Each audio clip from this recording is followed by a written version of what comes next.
vacina, todo mundo tem acesso a ela? Talvez ela seja uma das criações mais importantes do mundo moderno. E é isso que o canal Aloxi vai falar hoje. Aproveita, se inscreve no canal, toca o sininho, assim você vai estar recebendo todas as nossas notificações e deixa seus comentários a respeito do que você entende e conhece sobre a vacinação. Na próxima semana, no dia 17 de outubro, é o Dia Nacional da Vacinação. Então o canal Aloxi toda semana traz uma data comemorativa e hoje a gente vai falar sobre a vacina, que é importante estar conversando porque é um tema extremamente atualizado. Por conta da vacinação que nós estamos tendo no Brasil e no mundo, é um tema que vale muito a pena a gente estar questionando, conversando e entendendo como que funciona. Como que surgiu a vacina? A vacina é uma coisa nova? Muito pelo contrário. Lá no século X, a China, ela começa a entender a ideia da contaminação, né? Então é a primeira ideia de, não de vacina, mas se começa a ter essa percepção. O que que eles fazem? Por conta da varíola, que era uma doença extremamente severa, que matava muitas pessoas, aliás, as doenças matam muitas pessoas, e depois da vacina isso diminui bem, então eles pegavam as cascas das feridas da varíola, eles transformavam aquilo em pó e eles assopravam aquele pó sobre o rosto da pessoa. Então, eles percebiam que essa prática fazia com que a contaminação da varíola diminuísse. Então, é um primeiro momento de se estar entendendo esse processo. Então, o contato ali com o vírus, né, da varíola fazia com que a pessoa tivesse uma certa imunidade. Bom, passaram-se vários séculos. Em 1798, um cientista inglês chamado Edward Jenner, ele foi entender o que estava acontecendo com a população que morava na região rural, que trabalhava com os animais, com as vacas, com os bois, e foi percebido que aquela população não estava pegando varíola, como se eles tivessem uma imunidade natural. Ele era um cientista e aí ele foi tentar entender o que estava acontecendo. E o que as pessoas falavam? Que aquela população já havia tido contato com a varíola do gado e eles já tinham pego, né, aquela varíola de uma forma branda, então eles não pegavam a varíola humana. E ele foi conferir se isso era um fato ou não. O que ele faz?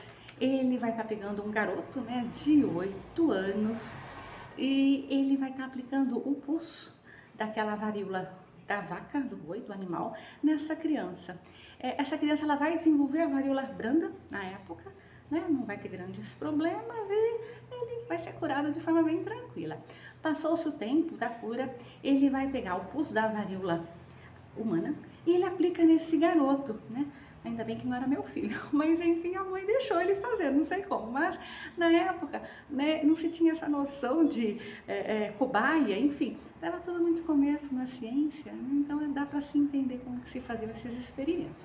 E aí, essa criança, ela não vai desenvolver a varíola humana. Então, realmente, ele estava imunizado. Então, aí ele começa a realmente entender como que funciona a vacina. Se você está injetando algum vírus, alguma espécie da doença na pessoa, o próprio corpo ele vai criar anticorpos e ele vai se defender da forma grave das doenças. Então, descobriu-se ali como criar a vacina. Bom, em 1881, Pasteur ele já vai estar desenvolvendo a segunda geração das vacinas. Então, vai ser muito mais estudado, não vai ser testes tão de cobaia. E aí eles conseguem fazer a vacinação em massa. Então, muita gente passa a ser vacinada. E aí que acontece a magia da diminuição das doenças. A gente vai erradicar algumas doenças. A poliomielite, por exemplo, ela não existe mais, porque foi vacinada toda a população mundial. Ainda hoje se vacina a população, por quê? Porque o vírus da poliomielite está na natureza, então ele pode sim reaparecer em algum lugar. Então se faz a vacinação como prevenção, então a gente não tem mais essa doença. E como que a vacina funciona? Não adianta uma única pessoa se vacinar. Porque a vacina, ela tem a ideia da comunidade, ela tem a ideia de um grupo, de uma população, de uma sociedade. Então você vacina o maior número possível. Então se você consegue vacinar 70% da população, você protege as pessoas e você protege aqueles outros 30% que não se vacinaram, porque o vírus ele não vai estar mais circulando no ambiente, porque os vírus estão aí. Então os vírus estão nos animais, os vírus estão nas florestas, os vírus estão nos lugares onde existe vida. E em contato com humanos, alguns vírus não fazem nada, mas alguns acabam realmente produzindo doenças. Então, a vacinação ela é importante nesses dois sentidos. Então, quando a gente fala em vacina, a gente não fala apenas na sua proteção individual. A vacina, a gente fala na proteção coletiva. Então, é importante a gente ter essa noção que a vacina não se trata do eu, se trata do nós. Porém, junto com a vacina, nasce o movimento anti-vacina, que questiona tudo isso, que fala que não é por aí, que a ciência não tem o direito de estar mexendo assim, né, no processo de contaminação. Enfim, são crenças que nasceram junto com a vacina.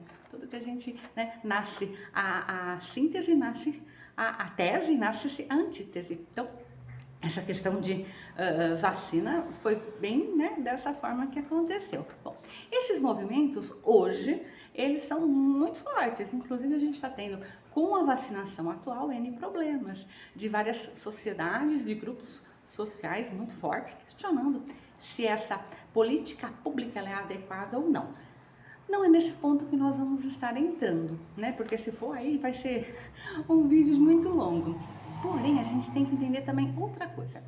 Vacina é política pública, porque a gente fala do nós. Por isso que ela é política pública. Se a gente falasse individualmente, não seria. Então, os países mais pobres têm mais dificuldade de vacinação. E aí, esses países mais pobres, eles têm uma contaminação maior de todas as doenças. Então, a sociedade hoje, através da OMS, está questionando se a vacina ela realmente não tem que ser algo universal, mundial, e não apenas de um território, de um país, porque não adianta você vacinar um país, sendo que você tem a locomoção de avião, de navio, de carro, as pessoas entram de um lado para o outro, as pessoas circulam, então não adianta você vacinar um país, se a circulação acontece no mundo inteiro. Então, o que se discute hoje é que a vacinação ela precisa acontecer de forma mundial. Ela não pode ser apenas a política pública de um país, e sim ela tem que estar sendo repensada com algo que acontece na sociedade. Porque para você proteger a Europa, você tem que estar com a África protegida. Para você proteger a América, você tem que estar com a Europa protegida. Então são essas relações que estão sendo questionadas e bastante. Existem algumas doenças que não se tem vacina e que a sociedade está muito atrás delas, que é o HIV, o Ebola e a dengue. Então são 3 doenças que está sendo muita pesquisa, alguns avanços, estão procurando aí não é a cura, porque essas doenças não foram encontradas a cura, mas sim a não contaminação. Não contaminando, você diminui custos, inclusive de hospitalização, de pessoas que entram em óbito ou pessoas que têm sequelas, enfim. É uma proteção para a sociedade. Então, por isso que se discute toda essa questão de transformar a vacinação em algo mundial. Então, os países ricos teriam que estar entrando aí com uma posição diferenciada e garantindo a vacinação, não só no seu país, como nos países mais pobres. E a última vacina que nós tivemos, que foi agora em função da pandemia, ela foi produzida em tempo recorde. Geralmente a vacina leva vários anos para ser produzida, testada, enfim. Como nós estávamos numa situação de pandemia, a ciência agiu muito rápido, foi muita gente pesquisando, foi muita gente encontrando soluções, e nos próximos anos a vacinação para o Covid-19 ela vai estar sendo aperfeiçoada. Então as primeiras vacinas com certeza não são as melhores do mundo, porque o tempo que foi produzido foi em tempo recorde. Então a partir de agora vai se estar revendo, fazendo novos testes e aí encontrando novas vacinas cada vez melhor. É isso que o canal Aloxi deixa hoje. Então vamos lembrar que no dia 17 de outubro é o Dia Nacional da Vacinação e é importante a gente estar conversando na escola a respeito da temática de como funciona a vacinação, das pessoas que são contra. Também é importante entender, né, o que essas pessoas pensam, se, né, justifica esse pensamento a partir do eu sobre a sociedade. Então são muitos questionamentos importantes de se fazer em qualquer escola ou na sociedade. Agradeço a presença de vocês, espero que vocês tenham gostado do vídeo. Participe do nosso canal, se inscreve, deixa seus comentários, como que é a sua relação com a vacinação. E eu te aguardo aí para um próximo vídeo. Até mais!